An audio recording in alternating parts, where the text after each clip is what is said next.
আমরা ফরজ নামাজ অবস্থায় আজান হলে কিংবা আজানের সময় নামাজ আদায় করলে নামাজ হবে কিনা। যে কোনো বিজয় উদযাপনের ইসলামিক পদ্ধতি কি? রাসূল সাল্লাল্লাহু আলাইহি ওয়াসাল্লাম এবং সাহাবায়ে কেরাম কিভাবে বিজয় উদযাপন করেছেন? এশার ফরজ 4 রাকাত, কিন্তু প্রশ্ন হলো শেষ 2 রাকাত নাকি সূরা ফাতিহা পড়ার পর পড়ার দরকার নাই, শুধু সংক্ষিপ্ত দাঁড়ায়া রুকু সিজদা করলেই চলবে, এ ব্যাপারে জানতে চাই। একাধিক বিয়ের বিধান কি? যে ব্যক্তি একাধিক বিয়ে করে সমাজের লোকেরা তাকে হেয় প্রতিপন্ন করে, খারাপ মনে করে, এর কারণ কি? আরিফুল হক লিখেছেন, কিভাবে দুশ্চিন্তা দূর করব? মৃত ব্যক্তিকে খাটিয়া কাঁধে নিয়ে 40 কদম হাঁটার শরীয়ত হুকুম কি? হাফিজ আক্তার লিখেছেন, অলসতা দূর করবার আমল কি? কারো শরীরে পা লাগলে হাত দিয়ে সালাম করা কিংবা চুমু খাওয়ার বিধান কি? আমার বাবা এই মাহফিলে আছে, আমার বিয়ে করার প্রয়োজন, কিন্তু আমার বাবা মা রাজি হচ্ছে না, এ নিয়ে কিছু বলেন। কিস্তিতে দোকান বা প্লট নিলে সুদ হবে কিনা? ইটের দাদনে টাকা দিলে সুদ হবে কিনা? দেখুন, আপনি যেভাবেই দেন, টাকা দিয়েছেন লোন, এরপরে মূল টাকাটা ফেরত নেবেন পুরাটা, মাঝখান থেকে আপনি মুনাফা খাবেন, সুবিধা নেবেন, এটা সুদ, এটা জায়েজ নাই, এটা হারাম। অতএব এই হারাম কাজটা আপনি যেভাবেই করেন, দোকান নিয়েছেন কিস্তিতে, প্লট নিয়েছেন কিস্তিতে, সেই কিস্তিটা যদি হয় ওই যে সুদের কিস্তি, আপনি ব্যাংক থেকে নিয়েছেন 20 লাখ, 50 লাখ, 30 লাখ টাকা, আপনি তো এই টাকা দিয়ে যে মালামাল কিনেছেন টাকাটা তো ফেরত দিবেন, কিস্তিতে কিস্তিতে অতিরিক্ত আপনাকে টাকা দিতে হবে। নিয়েছেন 30 লাখ, দিতে হবে 40 লাখ, তো এটা সুদ হবে। হ্যাঁ, আর যদি এমন ভাবে নেন যে আপনি দোকান নিয়েছেন, কিনেছেন দোকানদারের কাছ থেকে 30 লাখ টাকা, দোকান মালিক কাছ থেকে কিনেছেন, এটার বাজারের দাম আছে 25 লাখ, যেহেতু কিস্তিতে কিনেছেন, তার কাছ থেকেই নিয়েছেন, আপনার কাছ থেকে 5 লাখ তিনি বাড়িয়ে নিচ্ছেন এবং এটা 30টা কিস্তি করে দিয়েছেন, কথার কথা, কোনো অসুবিধা নেই, এটা জায়েজ হবে। ঠিক একইভাবে আপনি প্লট কিনেছেন, একটা প্লট বা একটা ফ্ল্যাট, এটা যদি আপনি কারোর কাছ থেকে কিনেন কিস্তিতে, তো অনেক সময় দেখা যায়, সাধারণত অনেক সময় না বরং সাধারণত দেখা যায় যে যারা বিক্রি করেন নগদে কিনলে এক দাম নেন, কিস্তিতে নিলে দামটা একটু বাড়ায় নেন, তো এটা হারাম হবে না, এটা জায়েজ আছে। নবী করিম সাল্লাল্লাহু আলাইহি ওয়াসাল্লামের যুগে কিস্তিতে কেনা বেচা হতো, নবী সাল্লাল্লাহু আলাইহি ওয়াসাল্লাম কখনো নিষেধ করেন না যে না, কিস্তিতে নিলে সমান দামে নিতে হবে। ধরুন একটা মোটরসাইকেল আপনি কিনতে যাচ্ছেন, এটার দাম আছে 1 লাখ টাকা, আপনি কিস্তিতে নিলে দেখা গেল যে আপনি 2 বছরের কিস্তিতে নিলেন, 24টা কিস্তি করে দেওয়া হলো, এটার দাম নেওয়া হলো 1,20,000 টাকা বা 1,30,000 টাকা, এটা জায়েজ আছে। তাহলে ব্যাংক থেকে আপনি লোন নিয়েছেন, লোনটা কিস্তিতে মাসে মাসে পরিশোধ করবেন, কিন্তু যা নিয়েছেন টাকা আপনাকে বাড়িয়ে দিতে হচ্ছে, তাহলে টাকার এগেইনস্টে টাকা দিচ্ছেন, এটা সুদ হবে। আল্লাহ তাআলা আমাদেরকে সুদ থেকে বেঁচে থাকার তৌফিক দান করুন। আমরা ফরজ নামাজ অবস্থায় আজান হলে কিংবা আজানের সময় নামাজ আদায় করলে নামাজ হবে কিনা। আজান চলছে কোনো জায়গায়, ঠিক একই সময় আরেক জায়গায় জামাত শুরু হয়েছে, এটা যেমন হইতে পারে, আবার মা বোনদের ক্ষেত্রে হতে পারে যে কোথাও আজান শুরু হয়েছে, এদিকে নামাজের ওয়াক্ত শুরু হয়েছে, মহিলারা নামাজ শুরু করবেন, তো আজান চলা অবস্থায় নামাজ জায়েজ আছে কিনা? এর উত্তর হলো জায়েজ আছে, এতে কোনো অসুবিধা নাই। বিশেষ করে আশেপাশে কোথাও আজান হচ্ছে, তারা হয়তো 5 মিনিট বা 10 মিনিট পরে আজান দিয়েছে, হতেই পারে কোনো কারণে মুয়াজ্জিন সাহেব পরে আজান দিয়েছেন বা তারা পরে আজান দেন, তো এই টাইমে আপনার মসজিদে আপনি জামাতে নামাজ পড়ছেন, কোনো অসুবিধা নাই। তবে আশপাশের মসজিদগুলো সব একটা এমন ভাবে আজান দেওয়া উচিত যাতে একে অন্যের আজানের কারণে ডিস্টার্ব না হয়। আমার দেশে তো এই যে জুমার দিন আসলে অনেক মসজিদের জুমার আগের আলোচনা, ওয়াজ, এটা অন্য মসজিদের মুসল্লিদের ডিস্টার্বের কারণ হয়, কারণ তারা তখন নামাজ শুরু করে দেয়, আর দেখা যায় আশপাশের মসজিদ থেকে বিরাট জোরে মাইকের আওয়াজ আসে। তো এটা করা উচিত না, এটা মসজিদ কর্তৃপক্ষের খেয়াল করা উচিত যে আশপাশে কারো ডিস্টার্ব হচ্ছে কিনা, তাহলে সেক্ষেত্রে সাউন্ডকে নিয়ন্ত্রণ করতে হবে, কন্ট্রোল করতে হবে। কিন্তু আপনি নামাজ নিয়ত করেছেন, এখন কোথাও আজান হচ্ছে, কোনো অসুবিধা নাই। অথবা মা বোনরা নামাজ শুরু করবেন, কোথাও আজান হচ্ছে, অনেক সময় দেখা যায় এক এক মসজিদে আজান হয়, আরেক মসজিদে ওটা শেষ হলে শুরু হয়, আরেক মসজিদে 5 মিনিট পরে হয়, 20-30 মিনিট ধরে আজান চলতেই থাকে, তাহলে মহিলারা কতক্ষণ অপেক্ষা করবে? অপেক্ষা করার দরকার নাই, ওর মধ্যে নামাজ পড়লে নামাজ হয়ে, হ্যাঁ, নিজের মহল্লার মসজিদের আজান তিনি শুনলেন, আজানের জবাব দিলেন মুখে মুখে, এরপর তিনি জামাত শুরু করলেন বা নামাজ শুরু করলেন, এটা হলো নিয়ম এবং এটাই হলো করণীয়। বাকি অন্যগুলোর সাথে কন্ট্রাডিক্টরি হলে বা একই সময় আজান দিলেও নামাজ হয়ে যাবে, কোনো অসুবিধা নেই। অজু ছাড়া কোরআন স্পর্শ করা ব্যতীত ভেতরের পৃষ্ঠা ধরা যাবে না, এটা কোরআনে কোথায় আছে? কোরআনে কারীম অজু ছাড়া স্পর্শ করা যাবে না, এ বিষয়ে কোরআনে কারিমে স্পষ্ট করে আলাদা করে কোনো আয়াত নাই। তবে লা ইয়ামাসসুহু ইল্লাল মুতাহহারুন এই আয়াতের ব্যাখ্যায় মুফাসসিররা দুই রকমের ব্যাখ্যাই করেছেন। অনেকে বলেছেন যে এর মানে হলো ওযু ছাড়া কোরআন স্পর্শ করবে না। তবে এর বিশুদ্ধতম ব্যাখ্যা হলো যে এটা লোহে মাহফুজের কোরআনে কথা বলা হয়েছে যে ফেরেশতারা এটা স্পর্শ করে, কিন্তু কোরআন স্পর্শ করার জন্য ওযু আবশ্যক। এ বিষয়ে সারা বিশ্বের প্রায় বেশিরভাগ সালাফ খালাফ অর্থাৎ পূর্বের পরের উলামায়ে কেরাম একমত। নবী করিম সাল্লাল্লাহু আলাইহি সাল্লামের বহু হাদিস, বহু সাহাবী থেকে বর্ণিত আছে যে ওযু ছাড়া কোরআন স্পর্শ করা যাবে না। অতএব এ বিষয়ে যারা বিভ্রান্তি করে থাকেন তারা এই সমস্ত হাদিসগুলোর কি জবাব দিতে পারবেন? যদি বলেন যে কোরআনেই থাকতে হবে, তো কোরআনে তো আজানের কথাও ওইভাবে আল্লাহ আলাদা করে আজানের বাক্যগুলোরও উল্লেখ নাই। আপনি এগুলো কোথায় পাইছেন? হাদিসে পাইছেন। কোরআনে তো আপনি অনেক কিছুই পান নাই, একামত দেওয়ার কথাও তো আপনি কোরআনে পাবেন না, কিন্তু হাদিসে পাইছেন। নামাজ পাঁচ ওয়াক্ত এটার বিস্তারিত বিবরণ, কোন ওয়াক্ত কয় রাকাত, এই কোনটাই হাদিস কোরআনে পাবেন না, এগুলো তো হাদিসে পাবেন। অতএব আপনি যদি হাদিস বাদ দেন তাহলে ইসলাম মানতে পারবেন না। বিধায় আমাদেরকে হাদিস এবং কোরআন দুইটাকে সমান্তরালভাবে সাথে নিয়ে চলতে হবে। আল্লাহ রাব্বুল আলামিন আমাদের সবাইকে সেই তৌফিক দান করুন। এশার ফরজ 4 রাকাত, কিন্তু প্রশ্ন হলো শেষ 2 রাকাত নাকি সূরা ফাতিহা পড়ার পর পড়ার দরকার নাই, শুধু সংক্ষিপ্ত দাঁড়ায়া রুকু সিজদা করলেই চলবে, এ ব্যাপারে জানতে চাই। না, এটা তো সঠিক কথা না।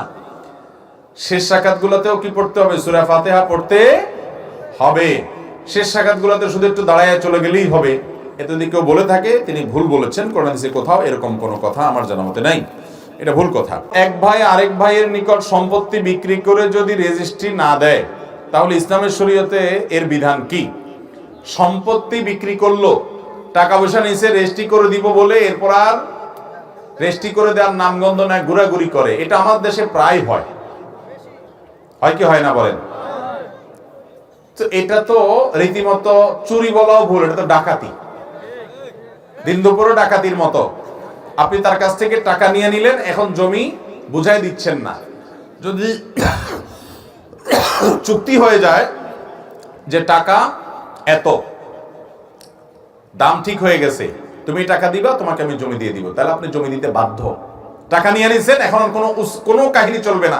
যদি বলেন না ঠিক আছে টাকা তোমার ফেরত দিয়ে দিব, জমি নিও না, অথবা তুমি এই জমি নিও না, ওই জমি নয়, সমস্ত কাহিনী চলবে না। কারণ মুসলমান এক কথার উপরে থাকতে হবে। চুক্তি হয়ে গেছে, কেনা বেচা হয়ে গেছে, আপনি এখন জমি রেজিস্ট্রি করে দিবেন, হস্তান্তর করবেন, এটা আপনার কর্তব্য। যদি না করেন, নবী সাল্লাল্লাহু আলাইহি সাল্লাম বলেছেন যে ব্যক্তি কারোর 1 বিঘত জমি আত্মসাৎ করবে, 7 তবক জমিনকে আল্লাহ তাআলা তার গলা ঝুলিয়ে দিবেন। ভয়ঙ্কর অপরাধ, জঘন্য গুনাহের কথা।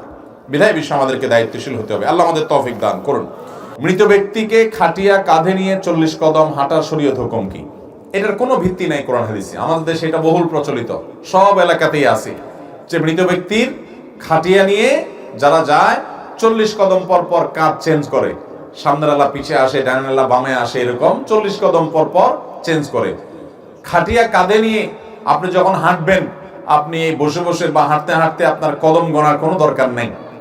এটা আমি কদম না গুনে বরং আপনি জিকির আজকার ইস্তেগফার তাওবা করলে যে আপনাকে এইভাবে একদিন এই খাটে উঠতে হবে, চলে যেতে হবে, আপনি সেসব চিন্তা করেন, সেটা বেশি উপকারী। অতএব 40 কদম পর পর এই খাট যারা নিবেন, বহন করবেন, তাদের কাঁধ পরিবর্তন করতে হবে, এমন কোনো কথা কোরআন হাদিসের কোথাও উল্লেখ নেই। যে কোনো বিজয় উদযাপনের ইসলামিক পদ্ধতি কি? রাসূল সাল্লাল্লাহু আলাইহি ওয়াসাল্লাম এবং সাহাবায়ে কেরাম কিভাবে বিজয় উদযাপন করেছেন? যে কোনো বিজয়, যে কোনো আনন্দে একজন ঈমানদার আল্লাহর কাছে কৃতজ্ঞ হবেন, অহংকারী হবেন না। তিনি অহংকার প্রদর্শন না করে বরং সিজদায় লুটিয়ে পড়বেন, সিজদায় শুকর আদায় করবেন। এছাড়া আল্লাহ তাআলা বলেছেন, ইদা জা নাসরুল্লাহি ওয়াল ফাতহ, যখন আল্লাহর সাহায্য এবং বিজয় আসবে, ওয়া রাআইতান নাস ইয়াদখুলুনা ফি দীনিল্লাহি আফওয়াজা, এবং মানুষকে দেখবে দলে দলে আল্লাহর দ্বীনে প্রবেশ করছে, অর্থাৎ বিজয়ের আলামত যখন দেখতে পাবে। ফাসাব্বিহ বিহামদি রাব্বিকা ওয়াস্তাগফিরহু, তখন তাসবিহ মাখা প্রশংসা আল্লাহ তাআলার করবে এবং তার কাছে ক্ষমা প্রার্থনা করবে, অর্থাৎ সুবহানাল্লাহ ওয়া বিহামদিহি পড়বে, আস্তাগফিরুল্লাহ পড়বে। এটি হলো বিজয়ের পর করণীয়। নবী করিম সাল্লাল্লাহু আলাইহি ওয়াসাল্লাম মক্কা বিজয়ের পর তিনি মক্কার মানুষদের প্রতি ক্ষমাশীলতা প্রদর্শন করেছেন, সবাইকে ক্ষমা করেছেন এবং কোনো প্রকার প্রতিশোধ পরায়ণতা তিনি প্রদর্শন করেননি। ঠিক একইভাবে আমরা আমাদের বিজয়, আমাদের আনন্দের সময়ে প্রতিশোধের স্পৃহা যেন আমাদের মধ্যে জ্বলে না উঠে, আমরা ক্ষমাশীলতা প্রদর্শন করব এবং সেই সাথে সহনশীলতা, এটি আমাদের মধ্যে থাকবে এবং আমরা চেষ্টা করব আল্লাহ রাব্বুল আলামিনের কৃতজ্ঞতা নিবেদন করবার। হাফিজ আক্তার লিখেছেন, অলসতা দূর করবার আমল কি? অলসতা দূর করবার জন্য প্রথমত দরকার হলো প্রচুর পরিমাণ মোটিভেশন। আপনি যেভাবে মোটিভেটেড হতে পারেন সেইভাবে মোটিভেশন নেওয়ার চেষ্টা করবেন। আর বিশেষভাবে একটি দোয়া নবী সাল্লাল্লাহু আলাইহি ওয়াসাল্লাম করতেন, সেই দোয়াটা আপনি পড়তে পারেন অলসতা থেকে পানাহ চাইতেন আল্লাহর কাছে। আল্লাহুম্মা ইন্নী আউযু বিকা মিনাল আজজি ওয়াল কাসাল ওয়া আউযু বিকা মিনাল আল্লাহুম্মা ইন্নী আউযু বিকা মিনাল বুখলি ওয়াল জুবন ওয়া আউযু বিকা মিনাল আজজি ওয়াল কাসাল ওয়া আউযু বিকা মিন গালাবাতিদ দাইনি ওয়া কাহরির রিজাল। কোন আল্লাহুম্মা ইন্নী আউযু বিকা মিনাল হাম্মি ওয়াল হাযান ওয়াল আজজি ওয়াল কাসাল। আল্লাহ আপনার কাছে টেনশন, ডিপ্রেশন থেকে আমি পানাহ চাই এবং অক্ষমতা এবং অলসতা থেকে, কাসাল মানে অলসতা, সেখান থেকে পানাহ চাই। অতএব এই তো আল্লাহর কাছে আপনি নিবেদন করতে পারেন। আর এর বাইরে যারা কর্মচঞ্চল মানুষ, যারা অলস নন, সেরকম মানুষের সান্নিধ্য, তাদের সংস্রব, তাদের সাথে উঠা বসার মাধ্যমে মানুষের অলসতা দূর হয়। আরিফুল হক লিখেছেন, কিভাবে দুশ্চিন্তা দূর করবো? দুশ্চিন্তা দূর করবার জন্য আপনি দোয়া পড়তে পারেন, আল্লাহুম্মা ইন্নী আউযু বিকা মিনাল হাম্মি ওয়াল হাযান ওয়াল আজজি ওয়াল কাসাল ওয়া আউযু বিকা মিন গালাবাতিদ দাইনি ওয়া কাহরির রিজাল। আল্লাহ আপনার কাছে হাম এবং হাজান অর্থাৎ টেনশন, ডিপ্রেশন, পেরেশানি থেকে আমরা পানাহ চাই, আশ্রয় চাই। আল্লাহর আশ্রয় চাওয়া এটা হলো সবচেয়ে বড় উপায় ডিপ্রেশন দূর করবার জন্য। ইস্তেগফার এবং দুরুদ বেশি বেশি পাঠ করাও ডিপ্রেশন দূর করার অন্যতম উপায়। আর রাফিউল তানিম আপনি লিখেছেন, আমি পুলিশে চাকরি করি, অনেক সময় নামাজ পড়ার সুযোগ হয় না, অফিসারের চাপ থাকে, সবাই বলে ডিউটি করলে নামাজ হয়ে যাবে, এটা কতটুকু সত্য? ডিউটি করলে নামাজ হয়ে যাবে এটা একেবারেই ভুল কথা, মিথ্যা কথা। আপনি একজন মুসলিম হিসেবে আপনাকে সময়মত নামাজ অবশ্যই পড়তে হবে। ইন্না সলাতা কানাত আলাল মুমিনিনা কিতাব মাওকুতা, নিশ্চয়ই ইমানদারদের জন্য সালাতকে আল্লাহ তাআলা নির্দিষ্ট সময় পড়াটাকে ফরজ করে দিয়েছেন। বিধায় আপনি দুনিয়াবি ডিউটি করলে না নামাজ আদায় হয়ে যাবে, এটি একেবারে মূর্খতা সুলভ, অজ্ঞানতা সুলভ কথা। নামাজের দায় থেকে আপনি মুক্ত হবেন না, আপনাকে নামাজ আদায় করতে হবে ঠিকই। যদি নামাজ আদায় করতে না পারেন, নিয়মিত আপনার এই অসুবিধা হয়, তাহলে আপনি সে চাকরি ছেড়ে দিতে হবে আপনাকে। হালাল রুজির জন্য, বেঁচে থাকার জন্য মানুষ অনেক উপায় অবলম্বন করতে পারে, কিন্তু নামাজের কোনো বিকল্প কিন্তু নেই। অতএব আপনাকে আদায় করতে হবে। কারো শরীরে পা লাগলে হাত দিয়ে সালাম করা কিংবা চুমু খাওয়ার বিধান কি? আমাদের সমাজে এই কালচারটা ব্যাপকভাবে প্রচলিত আছে। ধরেন আপনি বসে আছেন, আমি যাচ্ছি আপনাকে ডিঙ্গিয়ে, তো যাওয়ার সময় আপনার গায়ের সাথে আমার পাটা লেগে গেল, তখন আমরা কি করি? হাত দিয়ে টাচ করে বলি সরি, ঠিক না? ঠিক। বা অনেক সময় হাত দিয়ে অনেকে মুখে চুমু খায়। এই কাজটা জায়েজ আছে কিনা? এটার উত্তর হলো, প্রথমত আমাদের সবাইকে জানতে হবে যে কোনো মানুষকে অপমান করা জায়েজ না না জায়েজ? কোনো মানুষকে অসম্মান করা ইসলামে জায়েজ আছে না জায়েজ? নবী করিম সাল্লাল্লাহু আলাইহি ওয়াসাল্লাম বিদায় হজের ভাষণে বলেছেন, তোমাদের প্রত্যেকের ইজ্জত সম্মানকে হারাম করা হয়েছে, অর্থাৎ এটা নষ্ট করতে পারে না কেউ। হারাম মানে সম্মানিত করা হয়েছে, এটাকে কেউ নষ্ট করার অধিকার নাই।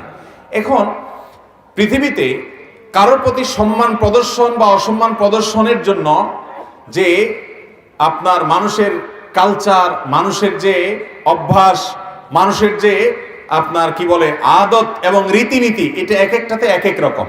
যেমন ধরুন আরাবিয়ানদের মধ্যে এখনো, আপনি সৌদি আরবে যান, মিশরে যান, কাতারে যান, আরাবিয়ানদের মধ্যে একটা কালচার আছে যে কেউ হয়তো ঘুমায় আছে, মনে করেন শুয়ে আছে, তাকে ডাকবে, বা বসে আছে তাকে ডাকবে। তো আমরা যেরকম হাত দিয়ে ডাকি ভাই, তারা কিন্তু অনেকে পাও দিয়ে ডাকে। এটাকে তারা দোষে কিছু মনে করে না, এটা তাদের কালচার, যে তাদের এখানে পাও লাগলে তারা এটাকে অপমান মনে। কিন্তু আমাদের সমাজ যদি আপনি কাউকে যদি আমার গায়ে যদি পাও দিয়ে একটা উষ্ঠা মেরে বলেন ভাই এদিক তাকান, মায়ের একটাও নিচে পড়বে যে বেটা বেয়াদব পাও দিয়ে মানুষকে ডাকে, এটাকে আমাদের সমাজে মানুষকে অসম্মান করা মনে করা হয়, ঠিক না ভাই? ঠিক। এটা অনেকটা গালির মতো। গালি, কিছু গালি আছে, এই গালিগুলা কোন কোন এলাকার মানুষের কাছে গালি না, এটা বলি। আবার ওই একই কথা কোন কোন এলাকায় কি গালি। যেমন ব্যাংককে এয়ারপোর্টে বারবার করে ঘোষণা দিচ্ছে ভদ্রমহিলা, তো ঘোষণার মধ্যে একটা কথা আসছে বারবার, আমি একা একা বসে মিটমিট করে হাসছিলাম, হাই রে, এটা আমার দেশে যদি বলে থাপ্পড় একটাও নিচে পড়বে না। অথচ এটা নিশ্চয়ই ভালো অর্থে ভদ্রমহিলা বলতেছে, তাদের ভাষায় ওটা ভালো। তো কারোর গালি কারোর বুলি আছে না নাই?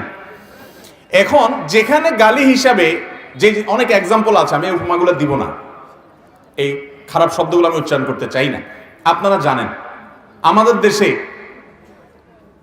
অনেক জায়গায় অনেক শব্দ আছে, এই শব্দটা সবাই খুব বলেন, অহরহ বলেন, মূল্যবান সম্পদ এটার নাম, কিন্তু একই শব্দ অন্য এলাকায় বললে মায়ের একটাও নিচে পড়বে না, আছে না নাই? শব্দের কথা আমি আর বললাম না।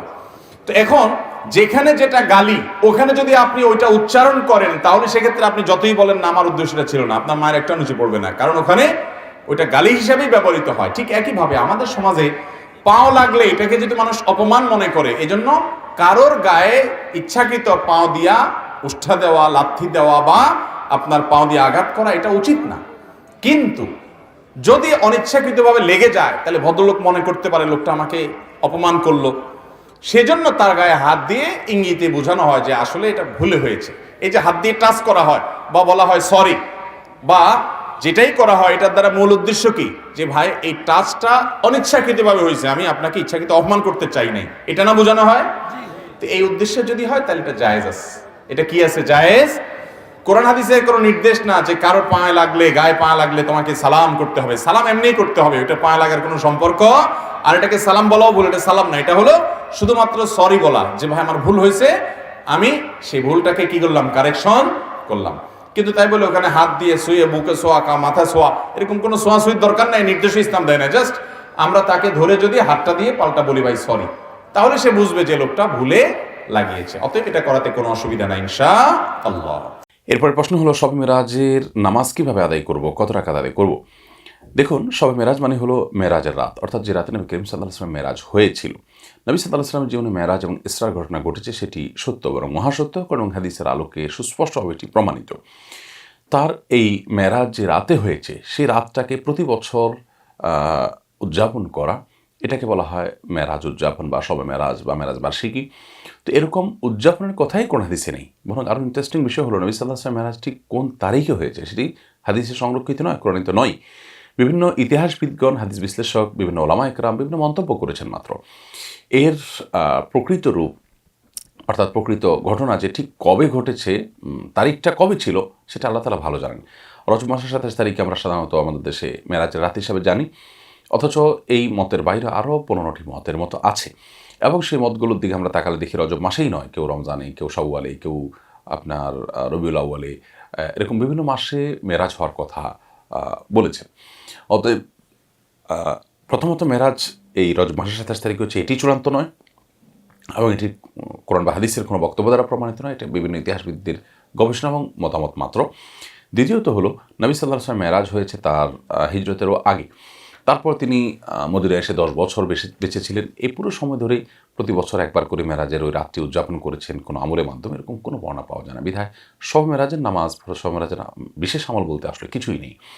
আমরা শুধুমাত্র মেরাজ থেকে শিক্ষা গ্রহণ করার চেষ্টা করব। সেই সাথে নবী করিম সাল্লাল্লাহু আলাইহি ওয়াসাল্লাম মেরাজ থেকে 5 ওয়াক্ত নামাজ নিয়ে এসেছেন। অতএব শবে মেরাজের নামাজ যদি আপনি বলতে চান, তাহলে আমি বলবো 5 ওয়াক্ত নামাজ। অতএব 5 ওয়াক্ত সালাত আমাদেরকে নিয়মিত ঠিকমতো আদায় করতে হবে, তবেই সেটা শবে মেরাজের সালাত আদায় বলতে প্রকৃত অর্থে এবং সত্যিকার অর্থে সঠিক বলে বিবেচিত হবে। এরপরে প্রশ্ন হলো, মিরাজের তাৎপর্য ও শিক্ষা কী? দেখুন, মেরাজের তাৎপর্য হলো যে নবী করিম সাল্লাল্লাহু আলাইহি ওয়াসাল্লাম যখন তার সবচেয়ে আপন তার চাচাকে হারিয়েছেন এবং তার সহধর্মিণী খাদিজা রাদিয়াল্লাহু তাআলা আনহা, তার সবচেয়ে বড় সান্ত্বনার জায়গা, আশ্রয়ের জায়গা, সে ব্যক্তিকে হারিয়েছেন এবং তার জীবনে বড় বড় দুর্ঘটনা ঘটেছে এবং তিনি তায়েফ থেকে খুবই অপমানকর একটা অভিজ্ঞতা নিয়ে তিনি ফিরেছেন। তো সব মিলিয়ে তার ওই বছরটাকে বলা হয় তার জীবনে আমাল হুজন বা পেরেশানির বছর। নবী করিম সাল্লাল্লাহু আলাইহি ওয়াসাল্লামের সেই পেরেশানির বছরের এই কষ্ট লাঘবের জন্য আল্লাহ রাব্বুল আলামিন তাকে মেরাজে ডেকে নিয়ে গেলেন এবং জিবরিল তাকে প্রথমে বাইতুল মাকদিস এবং সেখান থেকে সপ্ত আকাশ ভেদ করে আল্লাহ তাআলার সাথে সাক্ষাৎ, জান্নাত জাহান্নাম দর্শন করিয়ে আবার তাকে দুনিয়াতে পাঠিয়ে দিলেন। এই যে বিষয়গুলো ঘটেছে, এই বিষয়গুলো ঘটেছে মূলত নবী করিম সাল্লাল্লাহু আলাইহি ওয়াসাল্লামকে সান্ত্বনা দেওয়ার জন্য। সেই সাথে আল্লাহ তাআলা 5 ওয়াক্ত সালাতের গুরুত্বপূর্ণ বিধান সেখানে দিয়েছেন, নবীদের সাথে সাক্ষাৎ হয়েছে। এই মেরাজের সবচেয়ে বড় শিক্ষা তো এটি যে আল্লাহ রাব্বুল আলামিন দ্বারা অসম্ভব বলতে কিছুই নেই। আর যখনই মানুষ পেরেশান থাকে, মানুষ যখন টেনশন থাকে, মানুষ যখন বিপর্যস্ত থাকে, বিপদগ্রস্ত থাকে, মানসিকভাবে ভেঙে পড়ে, তখন আল্লাহ রাব্বুল আলামিন মানুষকে বিভিন্নভাবে সেটি লাঘব করে দেন। নবী সাল্লাল্লাহু আলাইহি ওয়াসাল্লামের ক্ষেত্রেও তাই হয়েছে। ইন্না মা'আল উসরি ইউসরা, যখন পেরেশান হবে আমাদের, আমরা পেরেশানি দেখব, তখনই আমরা চিন্তা করব যে আল্লাহ তাআলা নিশ্চয়ই এটি বিপরীতে আমাকে কোনো না কোনো সান্ত্বনা দিবেন, এবং সেটি আসে মানুষের জীবনে। নবী সাল্লাল্লাহু আলাইহি ওয়াসাল্লামের জীবনেও তাই এসেছে। এর পাশাপাশি মেরাজ থেকে তিনি আমাদের জন্য 5 ওয়াক্ত সালাত নিয়ে এসেছেন। এটা এত গুরুত্বপূর্ণ যে আল্লাহ তাআলা তাকে, নবী সাল্লাল্লাহু আলাইহি ওয়াসাল্লামকে কাছে ডেকে নিয়ে তারপরে সরাসরি নির্দেশ দিয়েছেন, কোনো জিবরিলের মাধ্যমে দেননি। সেই সাথে তিনি জান্নাতে কিছু কিছু সাহাবী আগে আগে চলে যাওয়ার সংবাদ তিনি শুনতে পেরেছেন। কীভাবে গিয়েছেন তারা? কিছু আমলের মাধ্যমে, যেমন তাহিয়াতুল ওযু নামাজের মাধ্যমে আল্লাহ তাআলা আগে আগে জান্নাতে তার পায়ের আওয়াজ তিনি শুনতে পেয়েছেন। ঠিক একইভাবে কিছু অপরাধ, কিছু গুনাহের শাস্তি তিনি জাহান্নামে মক শাস্তি তিনি দেখেছেন, ফেরেশতারা তাকে দেখিয়েছেন। তো সেগুলোর মাধ্যমে সে সমস্ত অপরাধের ভয়াবহতা, মানুষকে নসিহত করে নিজে আমল না করা, সুদের কারবারে জড়িত হওয়া, জেনা ব্যভিচারে লিপ্ত হওয়া, গীবত শিকায়াত করা, এগুলো কত ভয়াবহ, এগুলোর শাস্তি আল্লাহ তাআলা তাকে দেখিয়েছেন। তো সেই শিক্ষাগুলো আমরা গ্রহণ করবো মেরাজ থেকে। আল্লাহ তাআলা আমাদেরকে তৌফিক দান করুন। আমার আব্বা অ্যাক্সিডেন্টে মারা গেছেন, কাভার ভ্যান গাড়ির সাথে। আমরা দুঃখ সইতে না পেরে তার বিরুদ্ধে মামলা করি। এখন আইনগতভাবে আমাদেরকে 1 লক্ষ টাকা দিতে চায়। এই টাকা নেওয়া কি হারাম না হালাল? আর আমার আব্বা কি শহীদি মর্যাদা পাবে আমরা এই টাকা নিলে? আমরা দোয়া করি এই ভাইয়ের বাবাকে আল্লাহ তাআলা মাগফিরাত নসিব করুন। আর জেনে রাখি আমরা যে রোড অ্যাক্সিডেন্টে যদি কারোর আকস্মিক মৃত্যু হয়, নবী সাল্লাল্লাহু আলাইহি সাল্লামের হাদিসের আলোকে এই লোক ঈমানের সাথে মৃত্যু হলে আশা করা যায় সে শাহাদাতের মর্যাদা পাবে ইনশাআল্লাহ। কারণ নবী সাল্লাল্লাহু আলাইহি সাল্লাম বলেছেন আশ-শাহীদু খামসুন, কোন কোন আছে আশ-শাহীদু সাবউন আও তিসউন গায়রু শাহীদি ফি সাবিলিল্লাহ। আল্লাহর রাস্তায় যারা জীবন উৎসর্গ করেন তারা ছাড়াও আরো বিভিন্ন প্রকারের শহীদ আছে। এর ভিতরে পানিতে ডুবে মরলে, আগুনে পুড়ে মরলে, কোনো দেয়াল চাপা পড়ে, ওয়াল চাপা পড়ে, ভূমিকম্পে সে মারা গেলে, এরকম রোড অ্যাক্সিডেন্ট ইত্যাদিতে এটাও চাপা পড়ে মারা যাওয়া, এগুলোর মাধ্যমে আল্লাহ তাআলা শাহাদাতের মর্যাদা দিবেন আশা করা যায়। এখন ওই যে মূল প্রশ্নটা, মারা গেছে যার গাড়িতে অ্যাক্সিডেন্ট করে, তার কাছ থেকে 1 লক্ষ টাকা জরিমানা আদায়ের যদি বিচারিক ফায়সালা হয়, সেটা নেওয়া জায়েজ হবে কিনা? এর উত্তর হলো, ইসলামী শরিয়ার বিধান আমরা যদি শুনি অনেকে অবাক হয়ে যাব। সুবহানাল্লাহ, এই বিধান রোড অ্যাক্সিডেন্ট কমানোর জন্য যে কত বড় কার্যকর, এটা যদি আমাদের সমাজে কার্যকর হতো তো রোড অ্যাক্সিডেন্ট দেখতেন যে বেশিরভাগ হতো না। যদিও রোড অ্যাক্সিডেন্টের জন্য সবসময় গাড়িওয়ালারাই দায়ী না। আমাদের দেশে রোড অ্যাক্সিডেন্ট হলে কেউ ধরেন মারা গেল বা কেউ আহত হলো, গায়ের নিচে চাপা পড়ে, চোখ বন্ধ করে আমরা গাড়িওয়ালাকে ধরে দোলাই শুরু করে দিই। ঠিক না ঠিক? এটা আমাদের অনেক বড় অবিচার। সব সময় গাড়িওয়ালাদের দোষ থাকে না ভাই, বরং অনেক অ্যাক্সিডেন্ট বিশেষ করে দৌড় দিতে গিয়ে যে গায়ের নিচে পড়ে, এগুলো বেশিরভাগই ওই পথচারীর দোষ, গাড়িওয়ালার দোষ থাকে না। উল্টাপাল্টা যদি আপনি দৌড় দেন, গাড়িওয়ালা তো চাইলেই যখন তখন ব্রেক করতে পারেন না। হার্ড ব্রেক, অতিরিক্ত হার্ড ব্রেক করলে গাড়ি উল্টে সব যাত্রী সহ মারা যেতে পারেন। চাইলেই তিনি ব্রেক করতে পারেন না, কিন্তু অনেক পথচারী আছে দেখা দেখি নেই, দেয় দৌড়, এরপর অ্যাক্সিডেন্ট হয়। যাই হোক, যদি চালকের ভুলের কারণে মানুষ মারা যায়, চালকের ভুলের কারণে, তাহলে এটাকে বলা হয় ইসলামী শরীয়তে কতলে খতা বা ভুলবশত হত্যা। এই কতলে খতার কারণে ইসলামী শরীয়তের বিধান হলো দিয়ত দিতে হয়। দিয়ত মানে রক্তপণ। এই রক্তপণটা কত জানেন? 100 ওটের মূল্য। কত ওটের মূল্য? 100 ওটের মূল্য। বিভিন্ন সাইজের ওট হবে, কিছুটা ছোট, কিছু মাঝারি, কিছু বড়, এরকম সব রকমের সাইজের ওট মিলিয়ে 100 ওটের মূল্য দিতে হবে নিহত ব্যক্তির পরিবারকে। এটা হলো ইসলামের নির্দেশ। সৌদি আরবে এই নির্দেশটা এখনো কার্যকর আছে বিচারিকভাবে, যার কারণে কোনো মানুষ যদি সেখানে মারা যায় আর যে ড্রাইভার যদি তার ভুল হয়ে থাকে, তাহলে তার উপরে এই 100 ওটের মূল্য দেওয়াটা আবশ্যক হয়ে যায়। 100 ওটের মূল্য, এভারেজ একটা ওটের মূল্য যদি ছোট বড় মিলে যদি এভারেজে 5,000 টাকা হয়, তাহলে 100 ওটের মূল্য হয় 5 লক্ষ সৌদি রিয়াল। 5 লক্ষ সৌদি রিয়াল মানে বাংলাদেশ টাকায় কত? এখন 30 টাকা করে রিয়ালের দাম। 5 লক্ষরে 30 দিয়ে গুণ দিলে কত দাঁড়াবে? 1.5 কোটি টাকা। 1.5 কোটি টাকা একজনের জন্য। যদি রোড অ্যাক্সিডেন্টে 10 জন মারা যায় তো প্রত্যেকের এরকম করে দিতে হবে। আপনারা মনে করবেন এটা তো হাস্যকর, এটা কি কোনোদিন সম্ভব? ভাইয়েরা আমার, আমি নিজে এরকম বহু বিচারের সাক্ষী ছিলাম। কেন বিচারের সাক্ষী ছিলাম? কারণ আমি সৌদি আরবে যেহেতু মোতারজেম বা ট্রান্সলেটর এবং প্রিচার হিসাবে ইসলামিক অ্যাফেয়ার্স মিনিস্ট্রির অধীনে যে ইসলামিক সেন্টার, দাওয়া সেন্টার, সেখানে কাজ করেছি। মাঝে মধ্যে বিভিন্ন বিচারকদের বিচার কাজে আমাদেরকে ডাকা হতো। বাঙালি আসামি বা বাঙালি বাদী হলে তখন তারা তো ভাঙা ভাঙা আরবি জানতো, তো আমাদেরকে অনেক সময় জজ সাহেবরা ডাকতেন তাদের এই কাজে সহায়তার জন্য। তো এরকম কয়েকটা মামলায় আমি দোবাসী হিসাবে গিয়েছি। আমার জানা আছে, যদি কারোর গায়ের নিচে চাপা পড়ে ভুলবশত হত্যা হয়, তাহলে সেক্ষেত্রে তাকে এটা দিতে হবে। দিতে পারবে না, সে জেলে চলে যাবে। কিন্তু একা তো দিতে পারবে না, একটা মানুষ এত টাকা কোথায় পাবে? দেখেন, এই জন্য শরীয়ত এটা তার একার উপরে বর্তায় নাই, তার টোটাল যে আপনার ওই যে ড্রাইভারদের যে কি থাকে, অ্যাসোসিয়েশন থাকে, সমিতি থাকে, অথবা তার যে বংশের লোকেরা আছে, আর দিয়ে তো আলাল আকেলা বলা হয়েছে এটাকে, অর্থাৎ এ তার বংশ, তার সোসাইটির সবার উপরে এটা বর্তাবে যে সবাই মিলে ভাগযোগ করে টাকা দিতে হবে। এখন সবাই মিলে যদি দেওয়া লাগে একজনের কারণে, তাহলে ওর গ্রুপের মধ্যে, ওর দলের মধ্যে, ওর সোসাইটিতে, ওর পরিবারের মধ্যে, ওই বংশের মধ্যে আর উল্টাপাল্টা কাউকে কেউ গাড়ি চালাতে দিবে? সবগুলো দূরে সোজা করে ফেলবে। তোর একটা কারণে সবাই ফাঁসতে হবে, সবাই টাকা দেওয়া লাগবে। ভাইরা আমার, তাহলে আপনি 1 লক্ষ বলতেছেন, সেখানে কত টাকা আসলে একজন মানুষের রক্তের মূল্য বা বিনিময়, যদি রক্তের কোনো মূল্য হয় না, এটা তার পরিবারকে দিতে, এটা ইসলামের বিধান। এটা যদি থাকতো তাহলে বেপরোয়া গাড়ি চালাইয়া মানুষ মারা, এটা কোনোদিন কল্পনাও কেউ করতো না। জেলে পড়ে থাকে। বাংলাদেশি এক ভাই একবার মসজিদে মুয়াজ্জিন ছিলেন, আমি তখন দাম্মামে সৌদি আরবে। তিনি এরকম ফজর নামাজের আজান দিতে যাচ্ছিলেন রাস্তা পার হয়ে। তো এক ভদ্রলোক, উনি পুলিশে চাকরি করেন, ডিউটি শেষ করে আসার সময় প্রাইভেট কার উনি নিজে ড্রাইভ করতেছেন, সেখানে সবাই নিজের গাড়ি নিজে ড্রাইভ করে বেশিরভাগ লোক। তো তার গায়ের নিচে চাপা পড়ে ভদ্রলোক মারা গেলেন। ওনার নাম ছিল মুনির ভাই, আমার নামও মনে আছে। বয়স্ক মানুষ ছিলেন, চাপা পড়ে মারা গেছে। আর আমাদের দেশের মতো মাইরাই দৌড় দেয় না, সবাই যদি অ্যাক্সিডেন্ট হয় মারাও যায়, সে ওখানে দাঁড়ায় থাকে, কারণ দৌড়ায় তো লাভ নাই, সিসি ক্যামেরা আছে সব জায়গায়, ধরা পড়বেই, কোথায় যাবে সে? আমাদের দেশে যে দৌড় দেয়, এই দৌড় দেওয়ারও কারণ আছে। অনেক সময় দেখা যায় গাড়ির নিচে লোক পড়ছে, তার একটু উঠায় একটু হাসপাতালে নিয়ে যাবে বেচারা, সেই সুযোগও নাই, কারণ পাবলিক এসে ধোলাই করে তারে মেরে ফেলবে। ভাইরা, আমাদের এই জুলুমগুলো বন্ধ করতে হবে। রোড অ্যাক্সিডেন্ট হলে সবসময় ড্রাইভারের দোষ চোখ বন্ধ করে এমনটি মনে করা যাবে, বরং আমি তো আবার বলছি যে প্রায় সময় পথচারীদের যে রোড অ্যাক্সিডেন্ট গুলো হয়, এগুলোর ক্ষেত্রে বেশিরভাগ দোষ কার থাকে? ওই পথচারীর থাকে। আমরা তো চোখ বন্ধ করে ড্রাইভারের দোষ দিয়ে বসি। ড্রাইভার পারলে গাড়ি ভাঙচুর করে শেষ করি। আর কিছু লোক চাঁদা নেওয়ার একটা চান্স পায়, ঠিক না বেঠিক? কিছু হোক আর না হোক, গাড়ি আটকাছে, ড্রাইভার আটকাছে, কিছু টাকা পয়সা নিয়ে দফা রফা করে ছেড়ে দিছে। ওই যার মারা গেছে বা ক্ষতি হয়েছে তার আসলে কিছুই হয় না, মাঝখান থেকে কিছু মাস্তানরা টাকা পায়। আছে না নাই?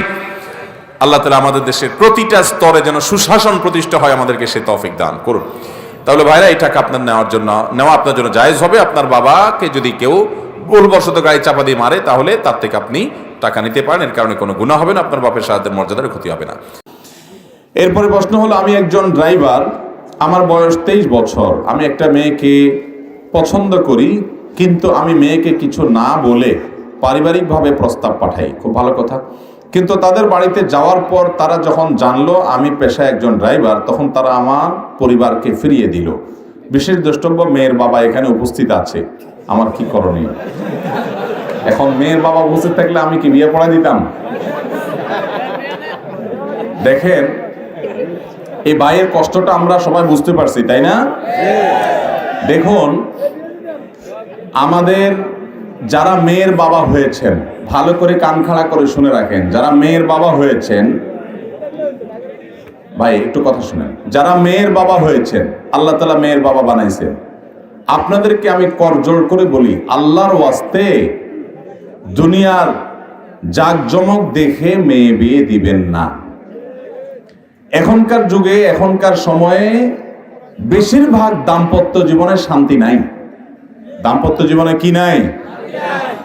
শান্তি নাই। শান্তির নাটক এবং অভিনয় অনেক আছে, কিন্তু শান্তিটা যুবকরা যারা বিয়ে শাদী করো না, এখনো গড়তে পা দাও নাই, বাবারা, ভাইয়েরা, তোমরা জানা রাখো ভালো করে যে এখন টাকা পয়সা অনেক আছে, বিয়েতে ডাকডোল পিটানো হয় অনেক, জাকজমক হয় অনেক, কিন্তু প্রকৃত অর্থে দাম্পত্য জীবনে আমাদের দেশে বেশিরভাগ মানুষই অসুখী এখন।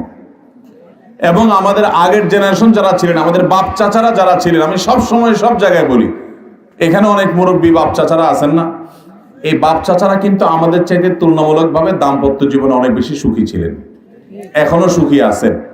আর যুবক পোলাপান, তাদের দাম্পত্য সম্পর্কগুলো সব চায়না মালের মতো হয়ে গেছে, ঠুস ঠুস করে ভেঙে যায়, গড়তে দেরি ভাঙতে দেরি নাই। এগুলো কেন হয়? এগুলোর অন্যতম কারণ হলো যে আমাদের বিবাহগুলো বরকত মুক্ত, এগুলোতে কল্যাণ নাই। বিবাহ বরকত মুক্ত কখন হয়? এর অনেক কারণ আছে। এর একটা হলো যে বিবাহের মধ্যে পাপ হয়, অপরাধ হয়, গুনাহ হয়, সে বিবাহে কখনো বরকত আসতে পারে না। এরকম যুবক এখানে কয়জন আছেন যে বলতে পারবেন আমার বিয়েতে কোনো প্রকার ব্যান্ড পার্টি, কোনো প্রকার ডিজে পার্টি হয় নাই, গানের আওয়াজে এলাকাবাসীকে আমি অতিষ্ঠ করি নাই? এরকম কয়জন আছেন? আপনারা সবাই কি গরিব মানুষ? টাকার অভাবে এটা করতে পারেন নাই, নাকি জেনে শুনে হারামকে না করেছেন? আলহামদুলিল্লাহ, খুব ভালো, প্রশংসার দাবিদার আপনারা। ভাইরা আমার, আপনার বিয়ে উপলক্ষে আপনার ব্যান্ড পার্টি এবং ডিজে পার্টি গানের আওয়াজে যদি আশেপাশে মানুষের জীবনযাত্রা ব্যাহত হয়, তাহলে মানুষগুলোর দোয়া পাবেন না বদদোয়া পাবেন? এতগুলা মানুষের বদদোয়া যদি হয়, তাহলে এই বিয়ের মধ্যে আল্লাহর গজব তো এমনি নাজিল হবে। অতএব বিয়ে উপলক্ষে এই গানের আওয়াজে এলাকাবাসীকে অতিষ্ঠ করব। আজকাল তো শুধু বিয়ে না, বিয়ের আগে গায়ে হলুদ, গায়ে মরিচ, নানান তামাশা করে। আপনার গায়ে আপনি হলুদ, মরিচ, আদা, রসুন সব বাটেন, সমস্যা নাই, এটা আপনার ব্যাপার, আপনি বাটেন। কিন্তু এগুলা মাখতে গিয়া সে উপলক্ষে আবার একটা ব্যান্ড পার্টি, হে আওয়াজে গোটা এলাকা মানুষ অতিষ্ঠ। এগুলা কখনো একজন মানুষের দাম্পত্য জীবনে তাকে সুখী করতে পারে না, বরং তার সুখের জন্য এগুলো বাধা। আরেকটা বড় বাধা হলো, যেটা মেয়ের বাবাদেরকে বলছি, শুনে রাখেন, মহরের পরিমাণ যদি বেশি হয়, মহরের পরিমাণ যদি বেশি হয়, তাহলে ওই বিয়েতে বরকত থাকে না, বরকত কমে যায়। আপনারা মনে করেন 20 লাখ, 50 লাখ, 30 লাখ টাকা ধরলে বোধহয় বিয়েটা টিকবে, এরকম অনেক মুরব্বীরা মনে করে না? আপনারা হাদিস শুনেন, নবী সাল্লাল্লাহু আলাইহি ওয়াসাল্লাম বলেছেন, ইন্না আযমান নিকাহি বারাকাতান আইসারুহা মাউনা, সবচাইতে বরকতময় বিয়ে হলো সেই বিয়ে যেই বিয়েতে মহরটা হয় সবচাইতে সহনীয়, ছেলে পরিশোধ করতে পারে। ছেলের বেতন 20,000, আপনি মহর ধরলেন 50 লাখ। আপনার 50 লাখ মহর নেওয়ার খায়েশ যদি হয়, তাহলে এই ছেলের কাছে বিয়ে কেন দিচ্ছেন? ছেলেগুলোকে ফাঁসায় দিচ্ছেন, এই পোলাপান না বুঝে হো হো করে বিয়ে করে ফেলতেছে। এরপর যখন মাসালা শুনছে, হায় হায়, এটা পুরোটা তো বলে দেওয়া লাগবে, নাহলে কি আমাদের ধরা খাবে। এবার এসে আমার বলে, হুজুর আমরা কি করব?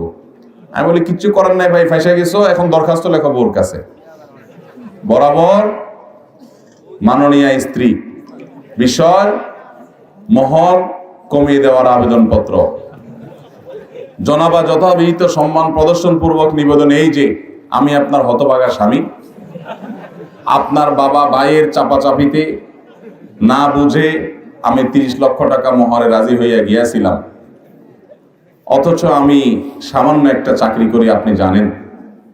অতএব এত টাকা দিবার সামর্থ্য আমার নাই। কাল কিয়ামতের ময়দানে আমি আল্লাহর কাছে অপরাধী হিসাবে, দেনাদার হিসাবে উঠব, সেটা অত্যন্ত ভয়াবহ ব্যাপার।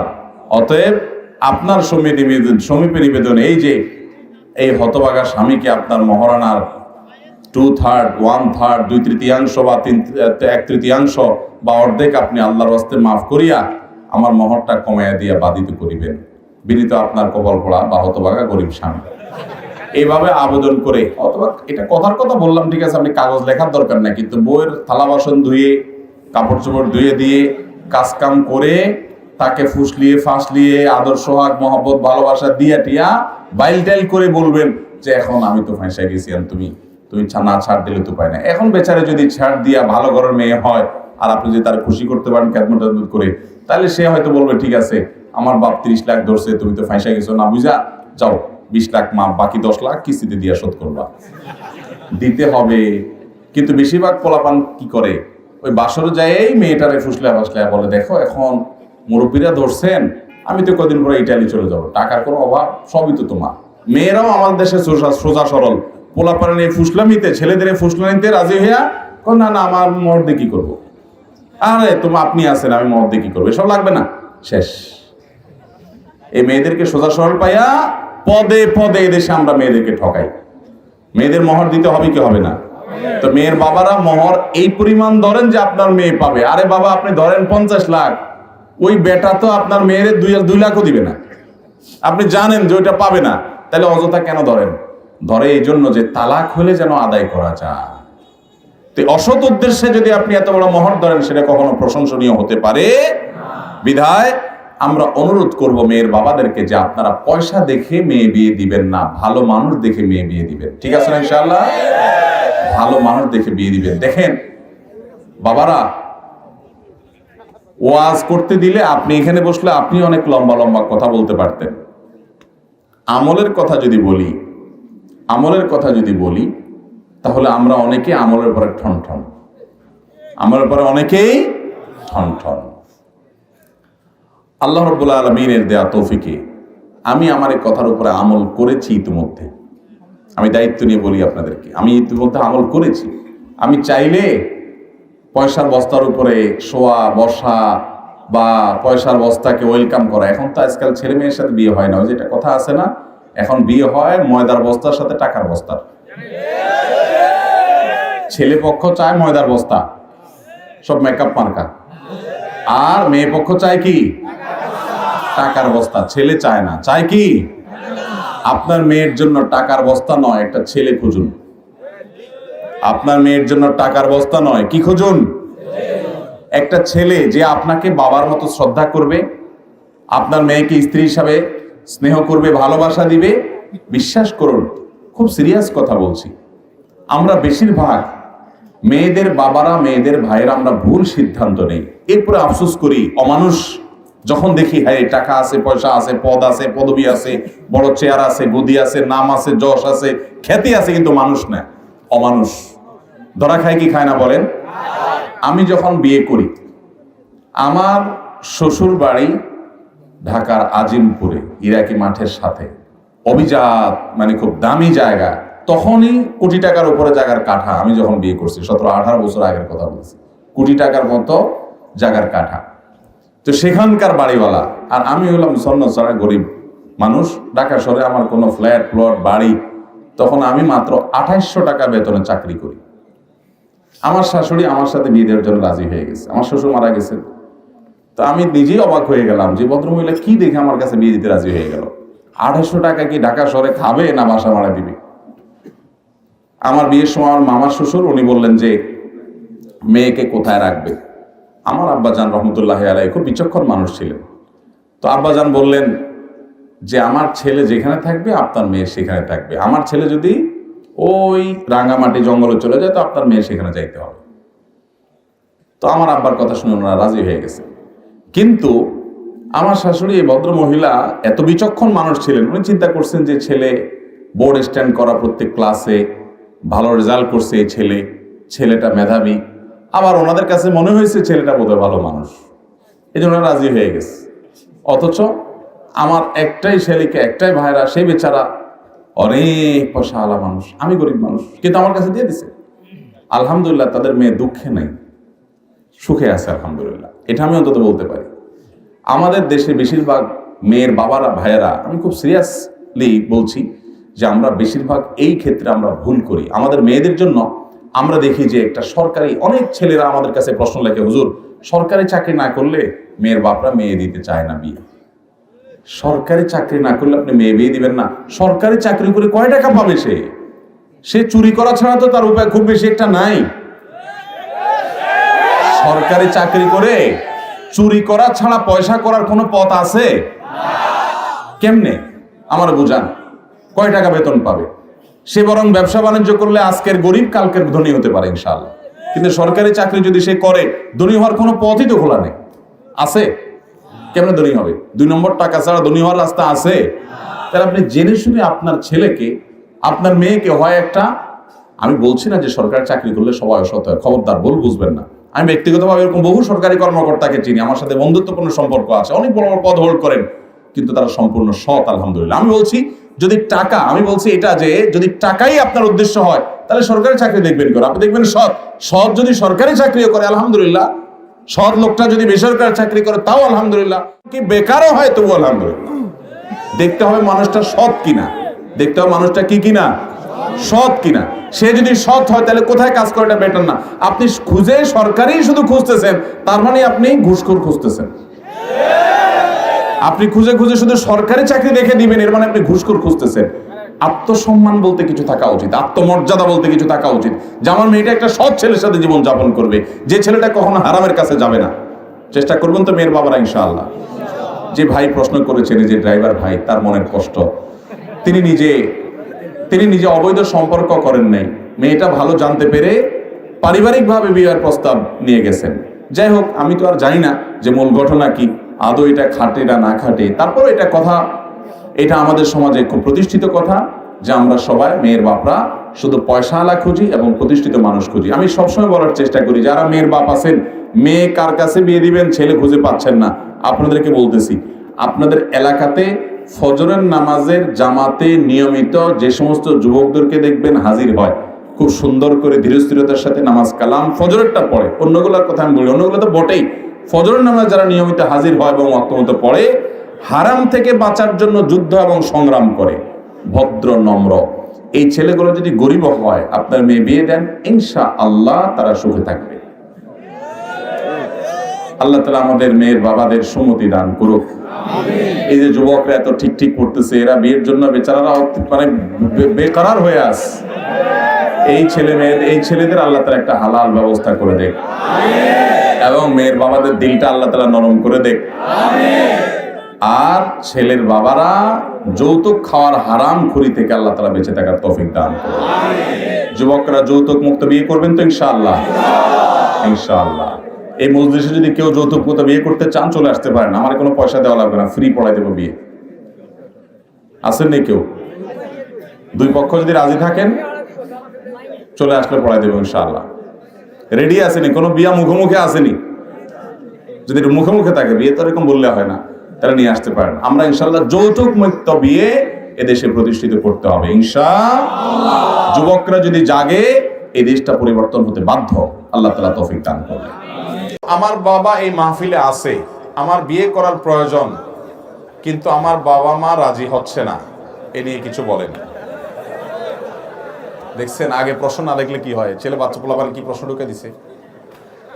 যাই হোক, এই প্রশ্ন অবশ্য সব ছেলে মেয়েদেরই। এই প্রশ্ন বেশিরভাগ যুবকদের, যে বাপ মা বিয়ে করাচ্ছে না, এই ছেলে খুব চালাক, তার বাপ আসছে, নাম বলে নাই, ধরতেও পারবে না, এই জন্য সে প্রশ্ন করে দিছে। যাই হোক, আমরা সব জায়গায় বলি, বাবারা যারা সন্তানের বাবা হয়েছেন, আপনাদের উপরে কর্তব্য হলো আপনাদের সন্তানরা বিয়ের উপযুক্ত হলে দ্রুততার সাথে তাদের বিয়ে দেওয়ার ব্যবস্থা করা, এটা আপনাদের উপরে কর্তব্য। আল্লাহ তাআলা কোরআনে বলেছেন, ওয়ানকিহুল আয়ামা মিনকুম ওয়াস-সালিহিনা মিন ইবাদিকুম ওয়া ইমাইকুম। অভিভাবকদেরকে আল্লাহ নির্দেশ করেছেন যাতে ছেলে মেয়েদেরকে, অধীনস্থদেরকে যেন বিয়ে দেয়। ইন ইয়াকুনু ফুকারা আয়ুগনিহিমুল্লাহু মিন ফাদলি। আপনারা চিন্তা করতেছেন বিয়ে করে কি খাওয়াবে, আল্লাহ বলছেন তারা যদি অভাবী হয়, আল্লাহ তাআলা বিয়ের মাধ্যমে অভাব দূর করে দিবেন। তাহলে আর কোনো অজুহাত চলবে? মুরব্বীরা ছেলে মেয়েদেরকে পায়ে দাঁড়ানোর কথা বলে বলে বিয়ের বয়স পার করতে করতে পোলাপানের 25, 27, 28, 29 পার হয়ে যায়, কিন্তু মুরব্বীদের সুমতি ফিরে আসে না। অনেক মুরব্বীরা মনে করেন বিয়ে করে দিলে তো পরের হয়ে যাবে, অতএব যে কদিন আটকে রাখা যায়।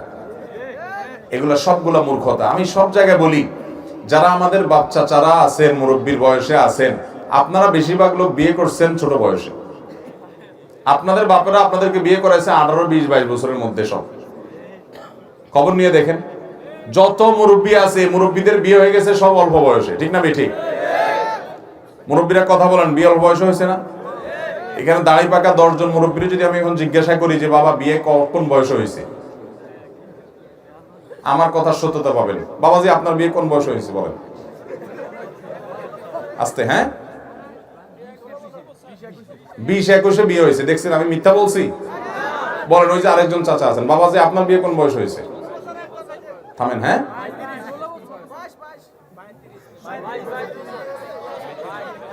আর কই মুরব্বী কই? 35 বছর বয়সে বিয়ে হয়েছে আপনার?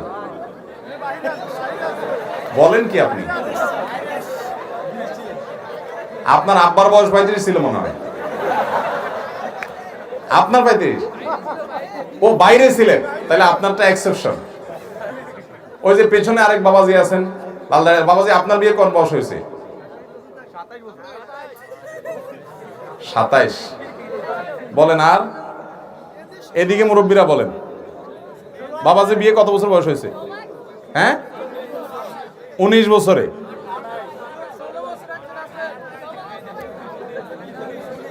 ব্যাপার কি? এলাকার মুরব্বীদের সব বেশি বয়সে বিয়ে হয়েছে।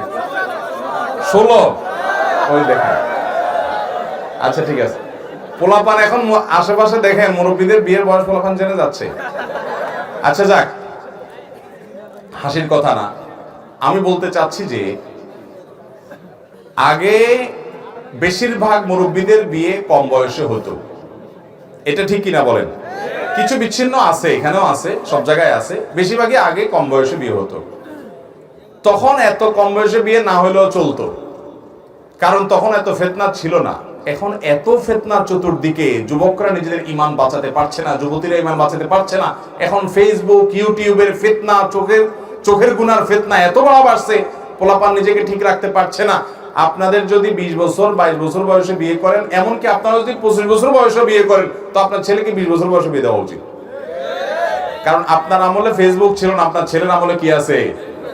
অতএব তাদের ঈমান আমল রক্ষা করতে হবে কি হবে না?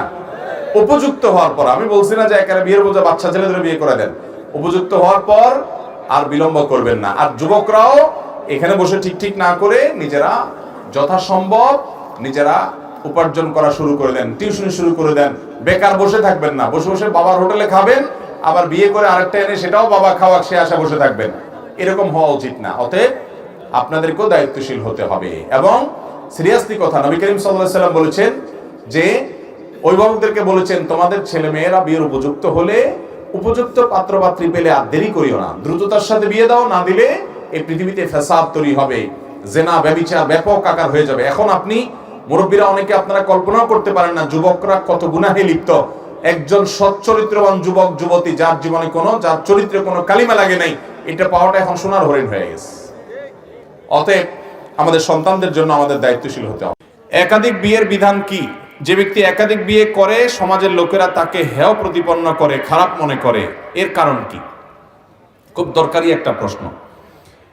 কোন পুরুষ তিনি যদি একের অধিক বিবাহ করতে চান, তার যদি সেরকম শারীরিক এবং আর্থিক সক্ষমতা থাকে, ইসলাম তার জন্য সেটাকে জায়েজ রেখেছে, সেটা কোনো নাজায়েজ বা হারাম বা খারাপ কাজ না। আমাদের অনেক মা বোন আছেন যারা বলে যে ইসলামের সবই ঠিক আছে, কিন্তু যে পুরুষরা একটার বেশি বিয়ে করার সুযোগ রাখছে ইসলামে, আমি এটাকে পছন্দ করি না। এটা যদি কেউ বলে, তাহলে ওই ভদ্র মহিলার সাথে সাথে ইসলাম থেকে খারিজ হয়ে যাবেন, বেঈমান হয়ে যাবেন। মনে রাখবেন, কিছু ভয়াবহ বিষয় আছে কিয়ামতের আগে, এগুলো আমাদের জন্য অনেক বড় ফিতনার বিষয়। এর ভিতরে এটা একটা। আপনারা একটা জিনিস খেয়াল করবেন, বিশেষ করে যারা সিনিয়র আছেন, 40-এর উপরে যাদের বয়স আছে, তারা বলতে পারবেন, আর আমাদের বাবাজি যারা অনেক সিনিয়র বয়সী, তারা তো আরো ভালো বলতে পারবেন, যে আজ থেকে 30-40-50 বছর আগে এদেশে আমাদের দাদারা নানারা অনেকেই দেখেন, খোঁজ খবর নিলে দেখবেন যে একাধিক বিয়ে তারা করেছেন, 2জন স্ত্রী ছিল, ছেলেকে ছিল না, অহরহ ছিল। কিন্তু আজকের সমাজে কোন একজন আলেম, দিনদার মানুষ, ভালো মানুষ, তিনি একাধিক বিয়ে করেছেন এবং উভয় স্ত্রীর হক আদায় করেন। ওই 2 নম্বরে বিয়ে না। অনেক টোকাই রংবাজ, অনেক খারাপ লোক আছে, বিয়ে কয়েকটা করে, বউ একটারও খোঁজ খবর নেওয়ার কোনো নাম নাই। আছে না নাই? এরকম অনেক দুষ্ট লোক দেখা যায় যে একটা বিয়ে করেছে, এক জায়গায় রেখে চলে যায়, আরেক জায়গায় আরেকটা করছে, আরেক জায়গায় আরেক জেলায় আরেকটা করছে। এরকম কিছু অমানুষ আছে না নাই? এরকম কিছু অমানুষ আমাদের সমাজে আছে। আবার এরকমও দেখা যায় যে স্ত্রী সবগুলোর সাথেই তার সম্পর্ক আছে, কিন্তু ওই যে নতুন যেটা আছে, ছোট যেটা আছে, ওইটার দিকে টান, আর বড়গুলোর খোঁজ খবর নেয় না, বা ভরণ পোষণ দেয় না, বা তাদের হক আদায় করে না, বা ত্রুটি করে। এরকম অনেক অমানুষ আছে। আল্লাহ তাআলা কোরআনে কারিমে বলেছেন, তোমরা যদি একাধিক বিয়ে করলে স্ত্রীদের প্রতি সমতা রক্ষা করতে না পারো, তাহলে একটা করবে, খবরদার। কারণ সমতা রক্ষা করা তোমাদের জন্য ওয়াজিব, আবশ্যক। স্ত্রীদের মধ্যে বৈষম্য করলে সেটা জায়েজ হবে না, গুনাহ হবে। স্ত্রীদেরকে তাদের ভরণ পোষণ দেওয়া, তাদের সাথে বসবাস করা, সংসার করা, এই সবগুলো করার ক্ষেত্রে সমতা বজায় রাখতে হবে। এক জায়গায় একজনের সাথে তুমি মাসকে মাস থাকলে, আরেকজনের সাথে 6 মাসের খবর নিলা না, একজনের 1000 টাকা দিলা, জমি জমা ফ্ল্যাট বাড়ি সব দিয়ে দিলা, আরেকজনের খোঁজ খবর, এটা জায়েজ নাই। তাহলে ইসলাম একাধিক বিয়েকে জায়েজ রেখেছে। কিন্তু আপনি অবাক হবেন, এখন এমন একটা সমাজ ব্যবস্থা তৈরি করেছে ইহুদি খ্রিস্টান নিয়ন্ত্রিত মিডিয়াগুলো এবং আমাদের সমাজ এবং পশ্চিমা দুনিয়া আমাদের কাছে এমন ভাবে তুলে ধরেছে একাধিক বিয়েকে, মনে হয় এটা খুব অপরাধ। একটা মানুষ, বিশেষ করে পশ্চিমা দুনিয়াতে, একজন মানুষের 5টা মেয়ের সাথে একটা পুরুষের অবৈধ সম্পর্ক থাকতে পারে, মানে বিবাহ বহির্ভূত সম্পর্ক থাকতে পারে, এটা দোষের কিছু নাই। কিন্তু বিয়ে একাধিক করলে মুসিবত আছে। ঠিক না বে ঠিক?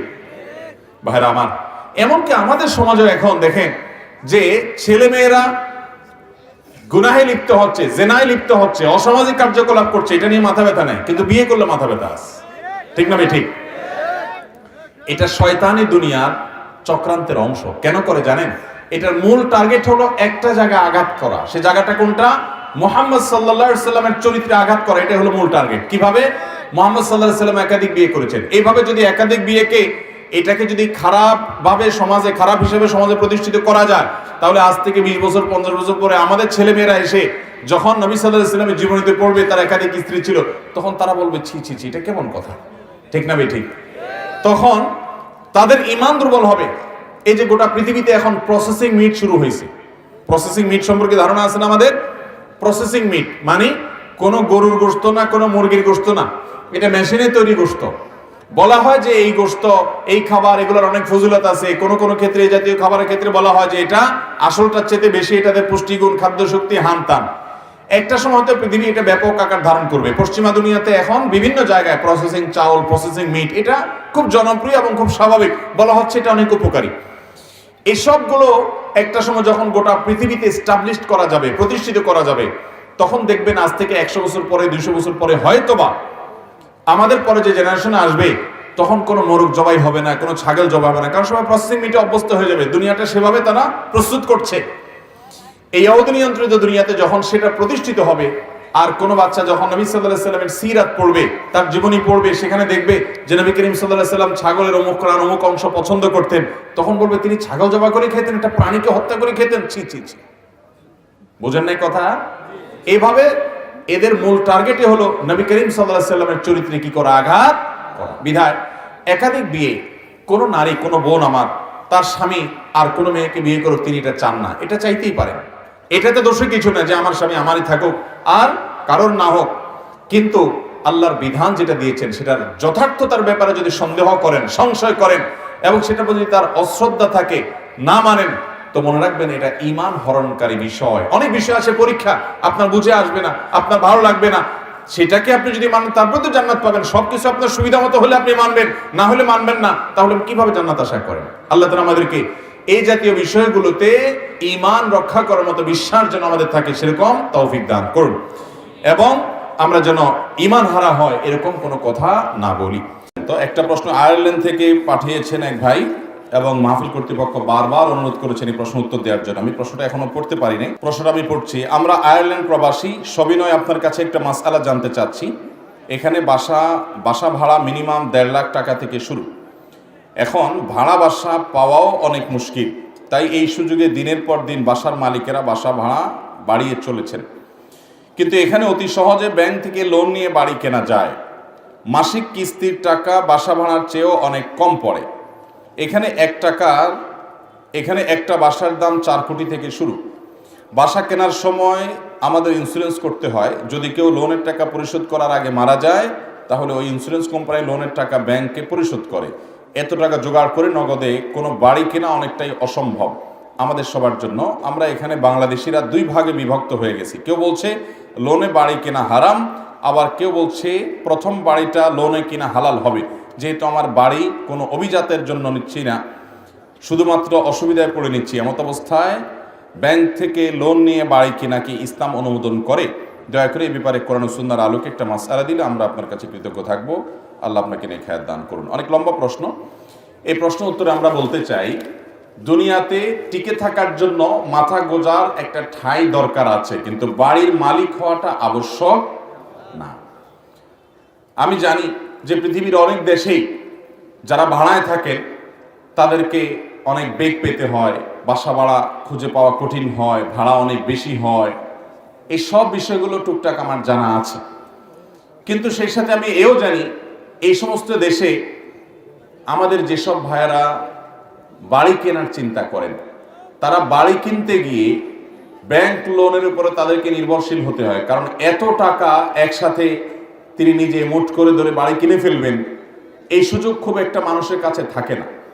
এখন কথা হলো, এই যে ব্যাংক লোন নিয়ে বাড়ি করা, যারা বিভিন্ন অমুসলিম প্রধান দেশে থাকেন তারা প্রায় সবাই এই প্রশ্নের সম্মুখীন। আমি জাপানে গিয়েছিলাম, সেখানে আমাদের বাংলাদেশি ভাইয়েরা এই একই প্রশ্ন অনেকেই করলেন, এবং আমি জানি যে অনেকে সেখানে বাড়ি করে ফেলেছেন, বাড়ি কিনে ফেলেছেন এই লোনে। কারণ তিনি জানেন যে ভাড়া দিতে গেলে তিনি অনেক বেশি তার লস হবে, এবং বাড়ি কিনলে সেটা তার জন্য সহজ। এবং কিস্তিগুলো খুব সহনীয় পর্যায়ে থাকে। মনে রাখবেন কিয়ামতের আগে অনেক ফাঁদ আসবে, অনেক ফাঁদ। এটা একটা ফাঁদ মনে করতে পারেন আপনি। ফাঁদ বলতে আপনি যদি সুদের কারবারে যান, সুদের রাস্তায় যান, তাহলে আপনার লাইফটা খুব ইজি হয়ে যাবে। আপনি সুদের বাইরে যান, তাহলে লাইফটা অনেক কঠিন হয়ে যাবে। একজন ইমানদার হিসাবে এই ফাঁদে পা না দিয়ে এই সময় আপনাকে ইমানদারের পরিচয় দিতে হবে যে আমার একটু অসুবিধা হোক, আমার একটু কষ্ট হোক, আমি একটু পেরেশানি পোহাই, তারপরও আমি হারামে পা দেব না। মনে রাখবেন, সুদি লোন নিয়ে বাড়ি করা এটা আপনার জীবনে এমন কোনো বিষয় না যে আপনার দেয়ালে পিঠ থেকে গেছে। যে সমস্ত ভাইরা এটাকে হালাল করার জন্য একটা যুক্তি দাঁড় করিয়েছেন যে এই বাড়িটা তো শখে এবং স্বাদে নিচ্ছি না, এই বাড়িটা তো বাধ্য হয়ে নিচ্ছি, এটা যারা বলছেন তাদের কাছে আমার বিনীত আরজ হলো, আপনাকে আয়ারল্যান্ডে যায় উঠার জন্য কে বাধ্য করছে? বাংলাদেশে আপনার থাকার জায়গা নাই, তো আপনি আয়ারল্যান্ডে যায় উঠছেন, দাওয়াতের নিয়ত যদি থাকে আপনি উঠেন, অসুবিধা নাই। আপনি সেখানে পড়াশোনা করতে গেছেন, সেটা আপনি যেতেই পারেন। আপনি ব্যবসা বাণিজ্যের কাজের জন্য গেছেন, শরীয়ত অনুযায়ী আপনি যেতেই পারেন। কিন্তু আপনি নিজের দেশ, মাতৃভূমি সব ছেড়ে ছুড়ে সেখানে চিরকাল বসবাসের জন্য, একটু আরামের জীবন যাপন করবার জন্য সেখানে গিয়ে উঠেছেন। আমি জানি সেখানে গিয়ে উঠার অনেক কারণ আছে, অনেক অভিমান আছে আমাদের প্রবাসী ভাইদের, বিশেষ করে যারা ইউরোপ আমেরিকাতে থাকেন, তাদের অনেক অভিমানের জায়গা আছে। তার একটা হলো যে এই দেশে আমরা কিভাবে থাকবো, এই দেশে মেধার কোনো মূল্য নাই, চোর ডাকাত 2 নম্বর, এবং যারা ঘুষ দিতে পারে, রাজনীতি করতে পারে, যারা তেল মারতে পারে, এই মানুষগুলোর দাম আছে, যোগ্য মানুষের দাম এই দেশে আসলেও নাই।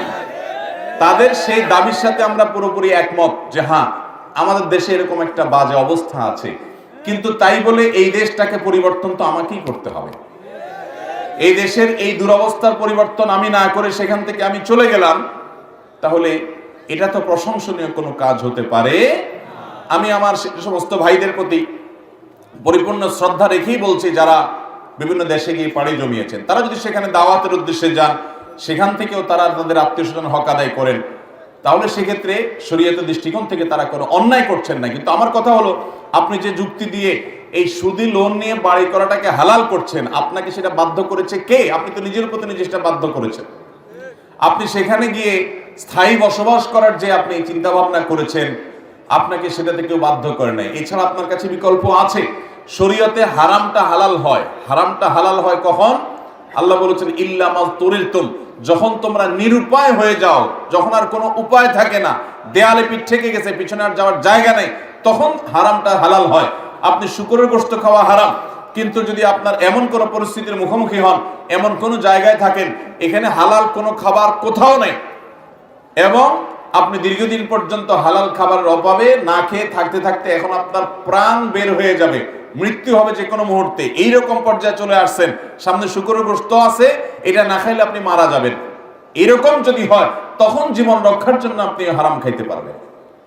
আপনি একটু সামান্য ঠুনকো অজুহাত দিয়ে বলছেন, তাহলে এখন আমার জন্য ওই যে এটা আমাদের দেশের চেয়ারে নামাজ পড়ার মতো অবস্থা আর কি। আপনি যখন পারেন না, আপনার যখন অবস্থা খারাপ, আপনি রুকু সিজদা করতে গেলে মাজা, কোমর, মেরুদণ্ড ভেঙে যাওয়ার উপক্রম হয়, বা অভিজ্ঞ ডক্টর বলেছেন যে না, আপনি নিয়মিত এরকম করলে আপনার স্থায়ীভাবে পঙ্গু হয়ে যেতে হবে, অন্য কোনো অসুবিধা হবে, এটা কোনো ডক্টর, অভিজ্ঞ ডক্টর, দিনদার ডক্টর, যিনি নামাজের গুরুত্ব বুঝেন, এবং ভালো ডক্টর, দুইটাই যার মধ্যে আছে, এরকম কেউ বলেছে, তখন আপনি চেয়ারে বসে ইশারা ইঙ্গিতে আপনি রুকু সিজদা করলেন, ভিন্ন কথা। কিন্তু ওই যে আপনি শুনছেন যে ব্যক্তি পারে না, অপারগ, যে ব্যক্তি অসুস্থ, তার জন্য চেয়ারে বসে নামাজ পড়া জায়েজ আছে, এই মাসআলা শুনে আপনি কি করলেন? আপনার একটু শরীরটা আজকে একটু ম্যাজ করতেছে, একটু অলস লাগতেছে, একটু ব্যথা ব্যথা করতেছে, আপনি বলতেছেন আমি তো তাহলে অসুস্থ, তাহলে চেয়ারটা টান দিয়ে বসে নামাজ শুরু করে দিন। আছে না না এরকম আমাদের মধ্যে? এত পরিমাণ চেয়ার মসজিদে যে এটা কি আকিজ প্লাস্টিকের দোকান না মসজিদ বোঝার উপায় নেই। হ্যাঁ, একজন মানুষ যদি সত্যিই নিরুপায় হন, তার জন্য অবশ্যই জায়েজ আছে চেয়ারে বসে নামাজ পড়া।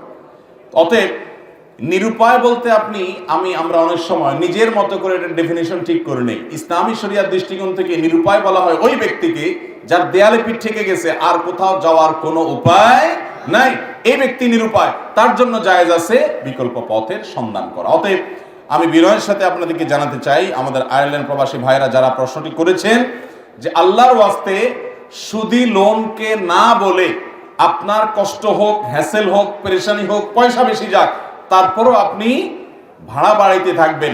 অতিরিক্ত যে টাকা আপনার খরচ হবে, আপনি হারামকে ডিনাই করার জন্য যেহেতু সেটা খরচ করেছেন, এই টাকা আপনার লস যাবে না, আল্লাহর কাছে এটার বিনিময় পাবেন ইনশাআল্লাহ। ভাইরা আমার, অতএব ঠুনকো অজুহাতে আমরা হারামকে হালাল করব। আর যদি আপনি এরকম কোন প্রতিষ্ঠান পান, যেমন আমি জানি অনেক দেশে ইসলামিক কিছু প্রতিষ্ঠান আছে যারা লোন দেয় ইসলামিক শরিয়া অনুযায়ী, অথবা সেখানকার কোনো প্রতিষ্ঠান থেকে যদি আপনি শরিয়ার নিয়ম অনুসরণ করাতে পারেন তাহলে আপনার জন্য যায়। যেমন তাদেরকে বললেন, দেখো আমি অমুক বাড়িটা কিনবো নিয়ত করেছি, সিদ্ধান্ত নিয়েছি, তোমরা আমাকে বাড়িটা কিনে আমার কাছে তোমরা আবার বিক্রি করো। একটা প্রতিষ্ঠান আপনার জন্য ব্যক্তিগতভাবে এতটা করার কথা না, যদি ছোটখাটো কোনো প্রতিষ্ঠান হয় এটা আপনি করতে পারেন, যে তারা বাড়িটা কিনলো, কথার কথা এত টাকা, 1 কোটি টাকায় আপনার কাছে এটা 1.5 কোটি টাকা বিক্রি করলো এবং কিস্তি করে দিল, তখন সেটা জায়েজ হবে যে তারা বাড়ি কিনে নিয়েছে, বুঝে নিয়ে তারা আবার আপনার কাছে বিক্রি করেছে, তাহলে এবার প্রফিটে তারা বিক্রি করতে পারে। কিন্তু বাড়ি আপনি কিনেছেন বাড়ির মালিক থেকে, শুধুমাত্র তারা পেমেন্টটা দিয়েছে, এটা লোন স্বরূপ এবং পরিশোধে আপনি অতিরিক্ত টাকা দিচ্ছেন, এটা সুদ হবে এবং এটা জায়েজ হওয়া এই ঠুনকো অজুহাতে কোনো অবস্থাতেই সম্ভব নয়। আল্লাহ রাব্বুল আলামিন আমাদেরকে হারামকে না বলার মতো ঈমানি শক্তি দান করুন। শুনেন, আমার এই বয়সে আমি অনেক বীর দেখেছি। বীর চিনেন আপনারা? আমরা তো বীর মনে করি হলো যে খুব লড়াই করতে পারে, বাহাদুরি করতে পারে। আজকালকার যুবক পোলাপান তো মনে করে যে ওই যে ফুটবল নিয়ে দৌড়াদৌড়ি করতে পারে, এরা মনে হয় বীর। আসল বীর কারা জানেন? আসল বীর হলো ওই সমস্ত মানুষেরা যারা দুনিয়ার অনেক বড় লোভনীয় অফারকে ছুঁড়ে ফেলে দেয় আল্লাহকে খুশি করবার জন্য। এর চাইতে বড় বীর, এর চাইতে বড় সাহসী মানুষ আর হতে পারে? এরকম বহু সাহসী মানুষ, এরকম বহু বীর দেখার সৌভাগ্য আমার জীবনে হয়েছে, যে তারা আল্লাহকে খুশি করবার জন্য অনেক হারাম অফারকে ছেড়ে ফেলে দিয়েছে। আমার পরিচিত এক ভাই একবার আমার মসজিদে, উনি বৃষ্টিতে শেয়াল ভেজা হয়ে বাইক চালিয়ে আসছেন সুদূর নারায়ণগঞ্জে, অনেক আগের কথা, তখন আমার বাসা ওখানে ছিল। কি হয়েছে? ভাই একটা মাসআলা জানার জন্য আসছে। কি মাসআলা? আমি অমুক অফিসে চাকরি করি, আমার জব, আমার এই জবটা হালাল হবে কিনা এতদিন আমার মাথায় ছিল না। আপনার একটা প্রশ্নোত্তর সেশনে একটা প্রশ্নের উত্তর জানার পর আমার মধ্যে সন্দেহ তৈরি হলো, তাই জানার জন্য আসছি। সন্ধ্যার পরে অন্ধকার, ভয়ঙ্কর ঝড় বাতাস, বৃষ্টি, এর মধ্যে ভদ্রলোক ওই বাইক নিয়ে চলে আসছে। আমি বললাম, তো এটা তো আপনি কালকেও জানতে পারতেন, 2 দিন পরেও জানতে পারতেন, এই বৈরী আবহাওয়ার মধ্যে আসলেন। আমাকে ভদ্রলোক বললেন, ভাই যদি এর মধ্যে আমার মৃত্যু হয়ে যায়, আমি সেজন্য চলে আসছি। আমি অবাক হয়ে গেলাম যে কি তাকওয়া তার। যাই হোক, মাসআলা তাকে বললাম, মাসআলা অনুযায়ী তার চাকরিটা হালাল হয় না। বললাম, ভাই এটা তো হালাল হয় না। তিনি সিদ্ধান্ত নিয়ে এলেন চাকরিটা ছেড়ে দেওয়ার, চাকরি ছেড়ে দিলেন এবং তিনি যে চাকরি পেতেন সেখানে প্রায় লাখ টাকার মতো বেতন পেতেন। এই ভদ্রলোক সেই চাকরি ছাড়ার পর আর ওই রকম চাকরি পান না, কারণ এই লাইনে যেখানে যান সব হারাম আর হারাম। আমাদের অনেক যুবক ভাইরা আছেন, আসেন আমাদেরকে বলেন, হুজুর আপনারা শুধু যেদিকে তাকায় ওইদিকে শুধু হারাম বলেন, এটাও করা যাবে না, ওইটাও করা যাবে না। এই যে ডাক্তার সাহেব আছেন, ওনারা হাদিয়া তোফা কোম্পানিরা ওনাদের বাসা বাড়িতে অনেক সময়, আমি ওনার কথা বলছি না, ডাক্তার সাহেবদেরকে দেয়, তো আমরা বলি যে না সেটা হালাল না। আবার ইঞ্জিনিয়ার সাহেবরা সরকারি চাকরি করলে সাইট ভিজিটে গেলে খুশি হয়ে কন্ট্রাক্টর সাহেব একটু খাম দেয়, হাদিয়া তোফা দেয়, আমরা বলি হালাল হবে না। আবার কেউ দোকানে বিড়ি সিগারেট বিক্রি করে, বেচারা ব্যবসা করতে গেছে, আমরা বলি এইটা বিক্রি করা হালাল হবে না। আবার কেউ কাপড়ের দোকানদারি করে, আমরা বলি কাস্টমার যদি মহিলা হয় তাহলে তার চেহারার দিকে তাকায় কথা বলেন না, বরং নিচের দিকে তাকায় কথা বলেন। তারা বলে ভাই এরকম করলে কাস্টমার থাকে না, আমরা বলি সেরকম করলে চায়া চায়া কথা বললে বেপরদার সাথে মিষ্টি সুরে খোশ গল্প বসায় যদি কাস্টমারের কাছে মাল বেচার চেষ্টা করেন তো হালাল হবে না। আমাদেরকে অনেক সময় দোকানদাররা জিজ্ঞাসা করে, হুজুর আমরা আন্ডার ইনভয়েস করতে হয়। অনেক সময় দেখা যায় আমি হার্ডওয়্যারের দোকান দেই, মিস্ত্রিরাই বেশিরভাগ আমার কাস্টমার, তারা খালি ইনভয়েস নিয়ে যেতে চায়, খালি ভাউচার তারা নিয়ে যেতে চায়, নিজেদের মতো তারা বসায় নিবে। আমরা জানি 2 নম্বরই করবে, কিন্তু এটা না দিলে তারা আসে না। আমরা বলি হালাল হবে না। তো আমাদের অনেক ভাইরা বলে, হুজুর আপনাদের জ্বালায় আমরা কি না খায়া মরবো? যেদিকেই যাই এটা হালাল না, ওইটা হালাল না, ওইটা হালাল না, সব আপনারা এরকম বলেন। ভাইরা আমার, অনেকে বলেন যে আল্লাহ তাআলা এরকম আমাদের জন্য এত বাইন্ডিংস কেন দিয়েছেন? আসলে আল্লাহ তাআলা আমাদেরকে ভালোবাসেন, সেজন্য আল্লাহ জানেন আমাদের কোনটাতে ক্ষতি হবে, কোনটাতে ধ্বংস আসবে। আল্লাহ তাআলা সেটা আমাদের জন্য নিষেধ করেছেন। একটা ছোট বাচ্চা, সে অনেক কিছু ধরতে চায়, অনেক কিছু ধরতে চায়। আপনার বাড়িতে একটা মোমবাতি জ্বালাইছেন, মোমবাতির মাথায় আগুন জ্বলছে, আগুনটা লাল এবং হলুদের মিশ্রণে অপূর্ব একটা সুন্দর দৃশ্য আগুনের মধ্যে আছে। 2 বছরের একটা বাচ্চা ছেলে কিন্তু আগুনটা ধরতে যায়, যায় কি যায় না? কারণ সে দেখে আগুনটা আবার নাচতেছে, আবার কালারফুল, দেখতে তো চমৎকার, এটা ধরলে মনে হয় আমি জান্নাতি সুখ-টুক পাবো, সে কিন্তু ধরার চেষ্টা করে। বাপ মা কি করে? বাধা দেয়। শুধু বাধা দেওয়া, সর্বশক্তি দিয়ে বাধা দেয়। কোনোভাবে ওই আগুন ধরতে বাচ্চাকে দেয়? বাচ্চা ছুরি দেখলে ধরতে পছন্দ করে। আমার মা ছুরি দিয়ে তরকারি কাটে, পেঁয়াজ রসুন কাটে, এটা সেটা কাটে, কেচি দিয়া কাপড় কাটে, এটা সেটা কাটে, বাচ্চা দেখে। তো বাচ্চা মনে চায় যে আমার মা এত কিছু কাটে, আমি একটু কাটি। সে একটু ছুরিটা চায়, নিতে চায়, বাপ মা নিতে দেয়? এরকম অনেক কিছু বাচ্চারা করতে চায়, বাপ মা কিন্তু করতে দেয় না। বাচ্চা তখন কি করে? কান্না শুরু করে।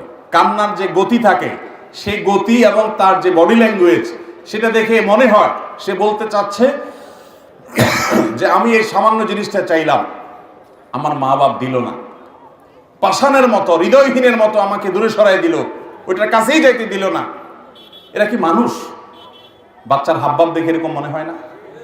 অথচ বাচ্চা যতই কাঁদক, কেঁদে মরে যাক, মা কিন্তু ওইটা ধরতে দেয়। এটা কি বাচ্চার ভালো করে না খারাপ করে? বান্দাকে আল্লাহ রাব্বুল আলামিন অনেক নিয়ামত থেকে দূরে সরায় রাখেন। বান্দা চায় আরে আমার এই চাকরিটা হয়ে যাক, ওই ব্যবসাটা আমি সাইন করি, আমার ওই কাজটা হয়ে যাক, কিন্তু আল্লাহ দেয় না। সে অভিমান করে, আরে আল্লাহ মানে কেন দেয় না? সে জানে না সে যেটাকে কল্যাণকর মনে করছে এর পেছনে তার জন্য অকল্যাণ নিহিত থাকতে পারে। আল্লাহ তাআলা হয়তো সেজন্য তাকে সেটা দিচ্ছেন না।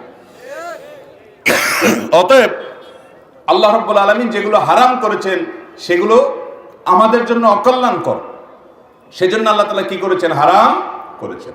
বিধায় আল্লাহ তাআলা যেগুলো নিষিদ্ধ করেছেন সেগুলোকে ছুঁড়ে ফেলে দেওয়া, হারামের লোভকে ছেড়ে একেবারে ছুঁড়ে ফেলে দিয়ে শুধুমাত্র আল্লাহর নির্দেশের সামনে মাথা নত করা, এটা হলো প্রকৃত বীরত্ব। ওই যে ভাই কথা বলছিলাম, লাখ টাকা বেতন পেত, বেচারা ওই চাকরি ছাড়ার পর মাত্র 20,000 না কত টাকা বেতনটা চাকরি পাইছে, কোনো মতে তার জীবন যাচ্ছে।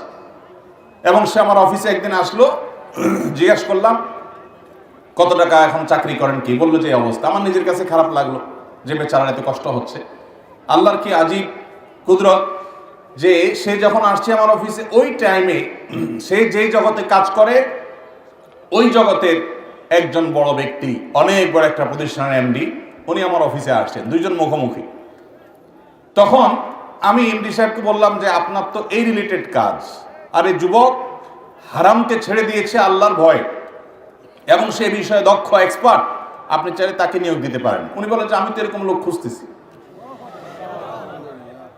এবং দেখলাম যে আল্লাহ রাব্বুল আলামিন কিভাবে তার জন্য তার সে ক্ষতিপূরণ করে দিয়েছে। অতএব ভাইরা আমার, আমরা হারামকে না করব, হালালকে আলিঙ্গন করব এবং মাথায় রাখবো, তাতে আমাদের যত ক্ষতি হয় হোক, যত স্যাক্রিফাইস করা লাগুক, চেষ্টা করবো না ইনশাআল্লাহ। আল্লাহ আমাদের সবাইকে সে তৌফিক দান করুন।